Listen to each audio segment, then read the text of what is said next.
جی السلام علیکم۔ اب آپ کیسے ہیں، مزاج کیسے ہیں؟ چلتے ہیں ہم اپنے اگلی ویڈیو کی جانب، ناول جنت کے پتے باب 5۔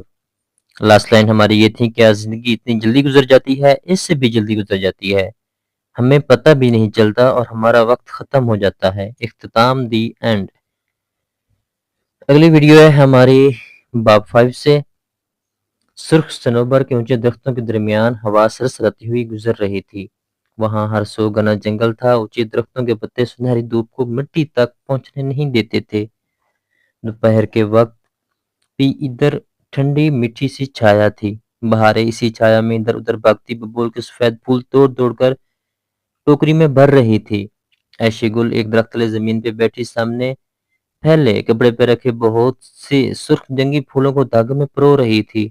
قریب ہی ایک کٹا ہوا تنا گرا پڑا تھا۔ جب بہت سے پھول جمع ہو گئے تو وہ عائشہ کے پاس آئی۔ عائشہ سفید پھولوں سے بھری ٹوکری اس کپڑے پہ ایک طرف انڈیلتے ہوئے اس نے پکارا، اس نے جواباً کہتے ہوئے ہاتھ سے سفید پھولوں کا ڈھیر نئے پھولوں سے ایک طرف سمیٹ دیا۔ سفیر تم سے لڑ کیوں رہا تھا؟ وہ خالی ٹوکری رکھ کر اس کے سامنے آلتی پالتی مار کے یوں بیٹھ گئی کہ اب دونوں کے درمیان پھولوں والا کپڑا بچھا تھا۔ لڑ نہیں رہا تھا، اپنی بات سمجھانے کی کوشش کر رہا تھا، مگر وہ اونچا اونچا کی بول رہا تھا۔ بہاریں دونوں ہتھیلیوں پہ چہرہ گرائے الجھی الجھی سی پوچھ رہی تھی۔ گردن جھکا کر سوئی پھول میں ڈالتی عائشہ نے مسکرا کر سر جھٹکا۔ جب انسان دوسرے کی بات نہیں سمجھا جاتا تو وہ یوں ہی اونچا اونچا بولتا ہے۔ تمہیں پتہ ہے نا، اس کے پیرنٹس نے اس کی شادی اس کی پاکستانی کزن سے طے کر دی ہے اور وہ اس سے شادی نہیں کرنا چاہتا۔ کیوں نہیں کرنا چاہتا؟ اس کی مرضی نہیں ہوگی۔ اس نے سوئی کو پھول کی دوسری طرف سے نکال کر کھینچا، دھاگا کھینچتا چلا آیا۔ پھولوں کی لڑی لمبی ہوتی جا رہی تھی۔ شادی مرضی سے ہوتی ہے نا؟ ہاں۔ وہ اب بہارے کے سفید پھولوں کے ہاتھ سے ادھر ادھر ٹٹول رہی تھی۔ پھر جب میں بڑی ہوں گی تو میں عبدالرحمن سے شادی کروں گی۔ پھولوں کو سمیٹتا اس کا ہاتھ رکا، اس نے خفا سی نگاہ بہارے پہ ڈالی۔ بری بات بہارے گل، اچھی لڑکیاں یوں ہر بات نہیں کر لیتی۔ مگر میں نے عبدالرحمن کو کہہ دیا تھا۔ وہ ایک دم ٹھٹک کر رک گئی اور بے یقینی سے اسے دیکھا۔ کیا کہا تم نے اسے؟ یہی کہ جب میں بڑی ہوں گی تو کیا وہ مجھ سے شادی کرے گا؟ تو اس نے کیا کہا؟ اس نے کہا کہ تمہیں ایسی باتیں کس نے سکھائی ہیں؟ پھر وہ سانس روکے سن رہی تھی۔ میں نے کہا، عائشہ گل نے، روانی سے بولتی بہاریں یک لخت اٹکی۔ کیا؟ وہ ششدر سے رہ گئی۔ تم نے اس سے جھوٹ بولا؟ تم نے وعدہ کیا تھا کہ اب تم جھوٹ نہیں بولو گی۔ خدایا، وہ کیا سوچتا ہوگا میرے بارے میں؟ اس نے تعصب سے ماتھے کو چھوا۔ بہار نے لاپرواہی سے شانے اچکائے۔ مگر اسے پتہ چل گیا تھا۔ اس نے کہا، عائشہ گل اچھی لڑکی ہے اور مجھے پتہ ہے اس نے ایسا کچھ نہیں کہا ہوگا۔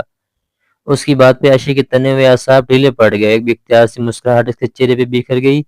وہ ہولے سے سر جھٹک کر پھول اٹھانے لگی۔ مگر تم نے جھوٹ نہیں چھوڑا نا؟ وعدہ اب نہیں بولوں گی۔ ہر دفعہ اللہ سے وعدہ کرتی ہو، وہ ہر دفعہ تمہیں ایک اور موقع دے دیتا ہے، مگر تم پھر وعدہ توڑ دیتی ہو۔ اتنی دفعہ وعدہ توڑو گی تو تمہارے وعدوں کا اعتبار کرنا چھوڑ دے گا۔ آئندہ میں سچ بولوں گی، اب کی بار مضبوط والا وعدہ۔ چلو ٹھیک ہے، وہ مسکرا دی۔ اب تم نے ہمیشہ سچ بولنا ہے، کیونکہ جب انسان بہت زیادہ جھوٹ بولتا ہے تو ایک وقت ایسا آتا ہے جب اسے اپنے سچ کا بھی اعتبار نہیں رہتا۔ سی گولز کا غول پھڑ پھڑاتا ہوا ان کے اوپر سے گزرا۔ عائشہ نے گردن اٹھا کر اوپر دیکھا۔ وہ پرندے یقیناً پورے بیوق ادا کا چکر کاٹ کر اب سمندر کی طرف محو پرواز تھے۔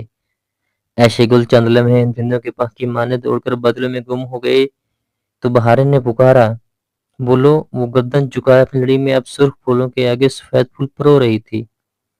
تم تو ہمیشہ سچ بولتی ہو نا، ایک بات بتاؤ گی؟ بہاریں ذرا ڈرتے ڈرتے کہہ رہی تھی۔ پوچھو۔ عبداللہ کی بہن کسی کو کہہ رہی تھی کہ بیوق ادا کی پولیس بہت بری ہے۔ وہ عبدالرحمن پاشا کو کچھ نہیں کہتی، اور یہ کہ وہ جزیرے کا سب سے برا آدمی ہے۔ عائشہ کہ عبدالرحمن واقعی برا آدمی ہے؟ وہ رک رک کر تعجب سے پوچھ رہی تھی۔ عائشہ سانس روکے اسے دیکھ رہی تھی۔ بہاریں خاموش ہوئی تو اس نے ذرا خفگی سے سر جھٹکا۔ نہیں، وہ بہت اچھا آدمی ہے۔ عبداللہ کی بہن کو کیا پتا؟ اور تم نے کسی سے جا کر عبدالرحمن کے بارے میں کوئی بات نہیں کرنی۔ تمہیں اپنا وعدہ یاد ہے نا؟ بہاریں نے گردن اثبات میں ہلا دی۔ مجھے یاد ہے۔ عائشہ دھاگا دانت سے توڑ کر لڑی کے دونوں سروں کے آپس میں گرہ لگانے لگی۔ اس کے چہرے پہ واضح اداسی بکھری تھی۔ وہ سہ پیر میں ختیجہ کے گھر سے واپس آئی تھی، کچھ دیر کمرے میں لیٹی رہی، سر درد سے پھٹا جا رہا تھا، بخار بھی ہو رہا تھا اور نیند تھی کہ آ ہی نہیں رہی تھی۔ بند کمرے میں گھٹن ہونے لگی تو وہ گھبرا کر اٹھی اور کھڑکیوں کے پردے دونوں ہاتھوں سے ہٹائے۔ سامنے لان میں کرسیوں پر ابا اور اماں کے ساتھ تایا فرقان اور سیما تائی چائے پیتے نظر آ رہے تھے۔ میز پہ سنیکس اور دیگر لوازمات رکھے تھے، وہ لوگ باتوں میں مگن تھے۔ سیما تائی بہت سلیقے سے سر پہ دوپٹہ جمائے فاطمہ کی طرف چہرہ کیے کچھ کہہ رہی تھیں۔ فاطمہ تایا فرقان کے سامنے سر پہ دوپٹہ لے لیتی تھیں جو پیچھے کی کیچر تک ٹلک جاتا تھا۔ ان کی آنکھیں حیا جیسی تھیں اور لوگ کہتے تھے کہ 20 سال بعد حیا ایسی ہی ہوگی، اور اب وہ سوچتی تھی کہ پتہ نہیں 20 سال بعد وہ ہوگی بھی یا نہیں۔ وہ شاور لے کر سفید ٹراؤزرز پہ ٹخنوں کو چھوتی سفید لمبی قمیض پہنے ہم رنگ دوپٹہ سر پہ لپیٹے باہر آئی۔ پہلے عصر کی نماز پڑھی کہ نمازیں ان 3 دنوں میں تقریباً ساری پڑھ رہی تھی۔ خدیجہ کے لیے بہت ڈھیر ساری دعائیں کر کے وہ اٹھی اور پھر دوپٹہ شانوں پہ پھیلائے بالوں کو کھلا چھوڑے کچن کی طرف آ گئی۔ فاطمہ فریج سے کچھ نکال رہی تھی، اسے آتے دیکھا تو فریج کا دروازہ بند کر کے مسکراتی ہوئی اس کی طرف آئیں۔ شانوں تک بال آتے بالوں کو کیچر میں باندھے وہ عام حلیوں میں بھی بہت جاذب نظر لگتی تھیں۔ میرا بیٹا اٹھ گیا، انہوں نے اسے گلے لگایا پھر ماتھا چوما۔ جی وہ مسکرانا چاہتی تھی مگر آنکھیں بھیگ گئیں۔ بس صبر کرو، اللہ کی چیز تھی، اللہ نے لے لی۔ صبر اتنا آسان ہوتا تو کوئی دوسرے کو کرنے کو نہ کہتا، اما ہر شخص خود ہی کر لیتا، مگر میں کوشش کروں گی۔ گڈ، اچھا باہر آ جاؤ، تایا تائی ملنے آئے ہیں مجھ سے؟ ہاں، اور جہاں سے بھی۔ او ہاں، کدھر ہے وہ؟ اسے یاد آیا کہ وہ بھی ساتھ آیا تھا، بس کھانا کھا کر سو گیا تھا، ظاہر ہے تھکا ہوا ہے۔ ابھی میں نے دیکھا تو اٹھ چکا تھا، کہہ رہا تھا بس آ رہا ہوں۔ ویسے اسپین کا بیٹا ذرا، وہ کہتے ہوئے جس کی ذرا پراؤڈ سا ہے۔ نہیں، وہ شروع میں یوں ہی ریزرو سا رہتا ہے اور بعد میں حیا نے گہری سانس لی۔ بعد میں بھی ایسا رہتا ہے، اس شروع اور بعد کے درمیان کبھی کبھی نارمل ہو جاتا ہے۔ وہ باہر آئی تو اسے دیکھ کر تایا فرقان مسکرائے۔ وہ جھک کر ان دونوں سے ملی۔ اتنے عرصے بعد ملا ہوں اپنی بیٹی سے، اور وہ بھی ایسے موقع پر۔ تمہاری دوست کا سن کر بہت افسوس ہوا، اللہ اس کی مغفرت کرے، آمین۔ وہ سر کے اس بات کے ساتھ عزت وصول کرتی کرسی کھینچ کر بیٹھی۔ ہوا کیا تھا اسے؟ سیما تائی نے ازرائے ہمدردی سے پوچھا۔ Brain haemorrhage. چند لمحے کے لیے ملال زدہ خاموشی چھا گئی، جس برآمدے کا دروازہ کھلنے کی آواز نے چیرا۔ وہاں سے فاطمہ باہر آ رہی تھی اور ان کے حکم میں جہاں بھی تھا۔ اس نے سا ٹراؤزر جس کے دونوں پہلوؤں پر لمبی سفید دھاری تھی کے اوپر آدھے بازوں والی سرمئی ٹی شرٹ پہن رکھی تھی۔ آنکھیں خارنما آلود تھیں، جسے ابھی سو کر اٹھا ہو۔ چہرہ سامنے کے بال گرے تھے، وہ شاید پانی کے چھینٹے مار کر تولی سے منہ خشک کیے بغیر ہی باہر آ گیا تھا۔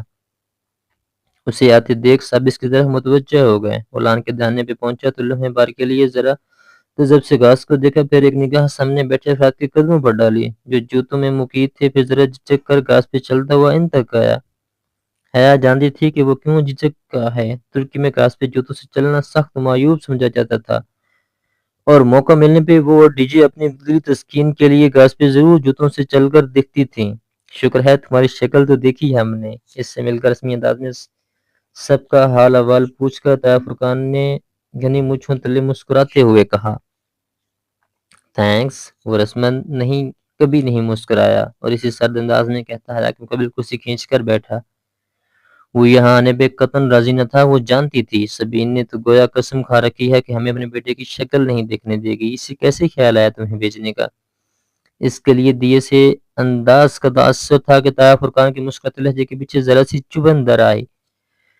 ممی کو اپنی بھتیجی کو اکیلے بھیجنے تو ڈر لگ رہا تھا، سو مجھے آنا پڑا۔ بغیر کسی لگی لپٹی کے اس نے کہہ ڈالا، منگیتر منقوہ کے الفاظ تو دور کی بات، اس نے تو میری کزن تک نہیں کہا تھا۔ کوئی رشتوں کی حد دودھ واضح کی۔ سلمان صاحب کے ماتھے پہ ذرا سی شکن ابھر آئی اور سیما تائی کے لبوں کو ایک معنی خیز مسکراہٹ نے چھو لیا۔ حیا بالکل لا تعلق سی لان کی کیاریوں میں اگے پھولوں کو دیکھنے لگی، اور وہ ڈی جی ہمیشہ ٹاکسم پارک سے پھول چلنے کی کوشش کرتی تھی، مگر پارک کا کیئر ٹیکر ان پر بڑی سخت نگاہ رکھتا تھا۔ اور تمہاری ممی کب آئیں گی؟ سلمان صاحب نے چائے کا گھونٹ بھرتے ہوئے پوچھا۔ ممی کی بھتیجی اور تمہاری ممی؟ اس کے گھر کے مرد آج بہت طول کر الفاظ ادا کر رہے تھے، کچھ کہہ نہیں سکتا، اس نے شانے اشکا دیے، اور آپ سب سے ملاقات ہوگی اگلی ویڈیو میں، تب تک کے لیے اللہ حافظ۔ اور میرا یوٹیوب چینل وجدان مصطفیٰ سبسکرائب کرنا نہ بھولیے گا، کیونکہ آپ کو وہاں پہ ڈیلی بیس پہ 3 نہیں 4 ناول ویڈیوز ملنے والی ہیں۔ بہت شکریہ۔